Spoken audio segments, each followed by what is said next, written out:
Okay welcome back. यसमा चाहिँ हामीले रिप्रेजेन्टेसन एन्ड डिस्क्रिप्सनको लिएर आएका छौँ। ठिक छ, यो सुरु गर्दैछु। यो बबाले मजा आउनेलाई चाहिँ एकदमै सानो टपिक छ, भेटिहालिन्छ। Okay good. सो सुरुवात गरिहालौँ। After an image is segmented into regions, जसरी हामीले सेगमेन्टेसन गऱ्यौँ, अब के हुन्छ, the resulting aggregate of segmented pixels usually is represented and described in a form suitable for further computer processing. ठिक छ, representing a region can be done in two ways. दुई तरिकामा गर्नु मिल्छ। Represent the region in terms of external characteristics, जसलाई boundary भनिन्छ। त्यो चाहिँ कतिखेर गरिन्छ हामीले भन्दा, जतिखेर हाम्रो फोकस चाहिँ केमा छ त, सेप क्यारेक्टरिस्टिक्समा छ भने, सेपको क्यारेक्टरिस्टिक्सहरूमा हाम्रो फोकस छ भने चाहिँ यो तरिकामा रिप्रेजेन्ट गरिन्छ। अर्को भनेको कुन तरिका त भन्दा इन्टर्नल क्यारेक्टरिस्टिक्स रिजन जसलाई भनिन्छ। यो चाहिँ कतिखेर गरिन्छ भन्दा, हामी यदि रिजनल प्रोपर्टिजहरूमा हामीलाई मतलब छ, कलर टेक्सचरसँग मतलब छ भने चाहिँ यो तरिकामा गरिन्छ। ठिक छ। The features selected as a descriptor should be as insensitive as possible to variations in size, translation and rotation. यी कुराहरूमा चाहिँ जुन हामीले यो डिस्क्राइब गर्नको लागि डिस्क्रिप्टर युज गर्छौँ, जुन त्यो डिस्क्रिप्टर हामीले सिलेक्ट गर्छौँ, त्यो डिस्क्रिप्टर चाहिँ के हुनुपर्छ अरे भन्दा, यो साइज, ट्रान्सलेसन, रोटेसन जस्ता कुराहरूसँग सेन्सिटिभ हुनु हुँदैन। त्यो कुराहरूले फरक पार्ने खाले हुन्छ नि, चञ्चले स्वभावको हुनु हुँदैन, इन्सेन्सिटिभ हुनुपर्छ सकेसम्म भन्ने चाहिँ हाम्रो मेहनत रहनुपर्छ, हाम्रो प्रयास हुनुपर्छ भन्ने कुरा थियो। यसको लागि हेरौँ चेन कोड्स। ठिक छ, कुनै यो पनि एउटा के हो त, डिस्क्रिप्टर हो। Let's see chain codes. Chain codes used to represent a boundary by a connected sequence of straight line segments of specified length and direction. Chain code भनेको के रहेछ त, बााउन्ड्री रिप्रेजेन्ट गर्नको लागि जहाँ चाहिँ हामी connected sequence of straight line सेगमेन्टहरूले जसको लेन्थ र डिरेक्सनले चाहिँ युज गर्छौँ। Representation is based on 4 or 8 connectivity, 4 or 8 connectivity of the सेगमेन्ट्सको 4 or 8 कनेक्टिभिटीमा बेस्ड भएर चाहिँ के हुन्छ त, रिप्रेजेन्टेसन हुन्छ। त्यसो भए के हो त यो 4 or 8 कनेक्टिभिटी भनेको? Okay let's see. Direction of each segment is coded by using a numbering scheme, र त्यसलाई नम्बरिङ स्किमले चाहिँ डिरेक्सन दिन्छ। ठिक छ, कसरी हुन्छ त, के हो त यो 4 र 8 कनेक्टिभिटी भनेको भन्दा यो हो, जसलाई हामीले फ्रीम्यान कोडिङ पनि भनिन्छ, फ्रीम्यान चेन कोडिङ भनिन्छ। यो भने 4 कनेक्टिभिटी जहाँ चाहिँ हामीले यसरी नै रिप्रेजेन्ट हुन्छ। This is standard. Okay, so यो डिरेक्सनमा गएकोलाई 0, माथि गएकोलाई 1, यताकोलाई 2 र यताकोलाई 3 भनेर यो 4 कनेक्टेड थियो भने यसलाई 8 कनेक्टिभिटी भनिन्छ, जहाँ चाहिँ 0 1 2 3 4 5 6 7 टोटल 8वटा कनेक्टिभिटी छ। Boundary code formed is a sequence of such directional number. यो नम्बरहरूको युज गरेर जुन हामीले बााउन्ड्री एउटा कोड बनाउँछौँ, बााउन्ड्री कोड फर्म गर्छौँ, त्यसलाई के भन्छ, फ्रीम्यान चेन कोड भनेर भनिन्छ। ठिक छ, गुड, भेरी गुड। अब हामी के गरौँ त, chain code of a boundary depends on the starting point. यो चाहिँ हामीले एउटा इक्जाम्पल हेरेर पनि थाहा पाउँछौँ कि कुनै एउटा बााउन्ड्रीको चेन कोड कसरी डिपेन्ड गर्दो रहेछ त भन्दा, स्टार्टिङ पोइन्ट हामीले कहाँबाट स्टार्टिङ पोइन्ट चुज गरिरहेका छौँ त्यसमा डिपेन्ड गर्छ। त्यो स्टार्टिङ पोइन्टलाई जुन त्यो डिपेन्ड गरिरहेको छ स्टार्टिङ पोइन्टमा, त्यस्तो त हुनु पाएन, इन्सेन्सिटिभ गराउनु पऱ्यो।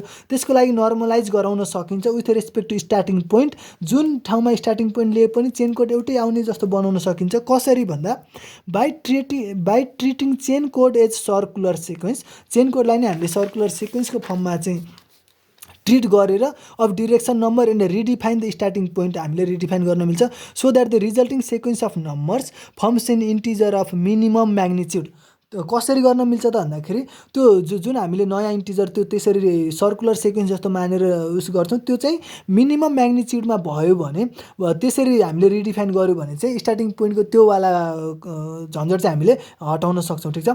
Normalise for rotation by using first difference of chain code instead of code itself. Okay, हामीले जुन त्यो कोड अब रोटेसन के अरे स्टार्टिङ पोइन्टसँगको लफडा त हटायौँ, तर अब रोटेसनसँग पनि त लफडा छ नि त। त्यो रोटेसनसँगको लफडा हामीले कसरी हटाउन सक्छौँ भन्दा, by using first difference instead of chain कोडको फर्स्ट डिफरेन्स युज गरेर सक्छौँ, इन्स्टिड अफ कोड युज गर्नुभन्दा पनि कोडको फर्स्ट डिफरेन्स युज गरेर चाहिँ हामीले रोटेसनको लागि लफडा हटाउन सक्छौँ भन्यो। के हो त त्यो फर्स्ट डिफरेन्स भनेको?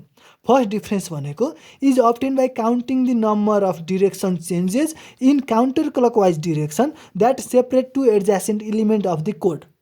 कुरा ठिक छ? यो चाहिँ एकदम बुझ्नुपर्छ, यो एकदम इम्पोर्टेन्ट कुरा हो कि फर्स्ट डिफरेन्स भनेको के हो, एकदमै काम लाग्ने चिज हो।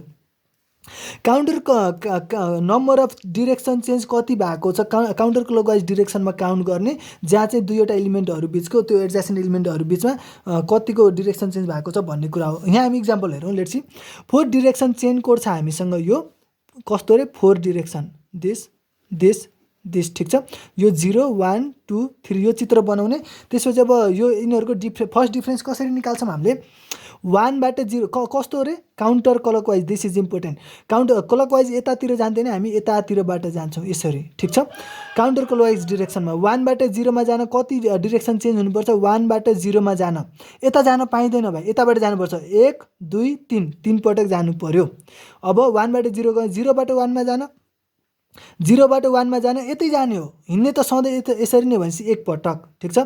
अनि 1 बाट 0 जान फेरि 3 पटक 0 बाट 3 मा जान 0 बाट 3 मा जान यता पाइयो त पाइएन नि त यसरी नै आउनु पर्यो भनेपछि 3 पटक ठिक छ गुड। अनि 3 बाट 3 मा जान 3 बाट 3 मा जान 0 3 बाट 2 मा जान 3 बाट 2 मा जान यसरी जान पाइएन नि त यतैबाट आउँदाखेरि एक पटक 2 पटक 3 पटक 3 पटक मतलब कतिचोटि डिरेक्सन चेन्ज भइरहेछ भन्ने कुरा है। अनि 3 बाट 2 मा गयो 2 बाट 2 मा जानको लागि 2 बाट 2 मा जान 0 हो यसरी हुन्छ कुरा ठिक छ भेरी गुड भेरी गुड। अब यहाँ अर्को एउटा कुरा बुझौँ if we treat the code as a circular sequence यो हामीले किन गर्नु पर्थ्यो यदि हामीले यो त अहिले स्टार्टिङ पोइन्टसँग चाहिँ नर्मलाइज छैन लफडामै छ तर हामीले एज अ सर्कुलर सिक्वेन्सको फर्ममा चाहिँ हामीले कन्सिडर गऱ्यौँ भने normalise with respect to starting point हामीले किन गर्नु पर्थ्यो स्टार्टिङ पोइन्टसँगको लफडालाई सुल्झाउनलाई हामीले चेन कोड चाहिँ सर्कुलर सिक्वेन्स छ भनेर एजम्सन गर्नु पर्थ्यो अथवा त्यसमै लानु पर्थ्यो मान्नु पर्थ्यो। देन त्यो अवस्थामा चाहिँ यो अवस्थामा चाहिँ फर्स्ट डिफ्रेन्स कसरी क्याल्कुलेट गरिन्छ फर्स्ट डिफ्रेन्स कसरी क्याल्कुलेट गरिन्छ भन्दा first element of difference is computed by using the transition between last and first component of the chain यो कुरा चाहिँ ध्यान दिनुपर्छ ठिक छ।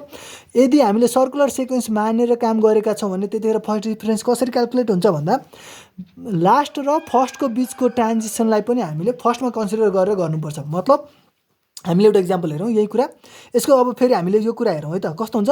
अब 2 र 1 को बिचमा 2 बाट 1 मा जान कति चाहिन्छ भाइ 2 बाट 1 मा जान 3 चाहिने भयो नि त्यताबाट 3 ठिक छ गुड 3 अनि चाहिँ 1 बाट 0 मा जान 3 अनि 1 बाट 0 बाट 1 मा जान 1 अरू त सेमै छ 3 3 0 3 0 ठिक छ। यो जुन नयाँ 3 थप्या छ यो कसरी आयो रे भाइ यो कसरी आयो भन्दाखेरि लास्टबाट फर्स्टमा ट्रान्जिसन हुँदाको केस मानेको ठिक छ लास्टबाट फर्स्टमा ट्रान्जिसन हुँदाको केस मानेको र त्यो बेलामा 2 बाट 1 मा जान कति लाग्छ 2 बाट 1 मा जान यताबाट जाँदाखेरि 3 लाग्ने भयो नि त 1 2 पटक 3 पटक ठिक छ त्यही भएर 3 आयो हो यसरी गरेको चाहिँ यो यो यो यो डिफ्रेन्स चाहिँ अब के छ त रोटेसनसँग पनि मतलब छैन र अनि स्टार्टिङ पोइन्टसँग पनि मतलब छैन दिस इज के त यो चाहिँ हाम्रो के हुन्छ त नर्मलाइज कन्डिसन हुन्छ ठिक छ। तपाईँको लागि के छ त्यसमा असाइनमेन्ट छ तपाईँको लागि होमवर्क छ कि तपाईँले यसको लागि चेन कोड र डिफ्रेन्स लेख्नु होला 4 कन्डिसनमा ठिक छ। अनि हामीले यसलाई अझ हामी सेप नम्बर निकाल्न सिक्नेछौँ।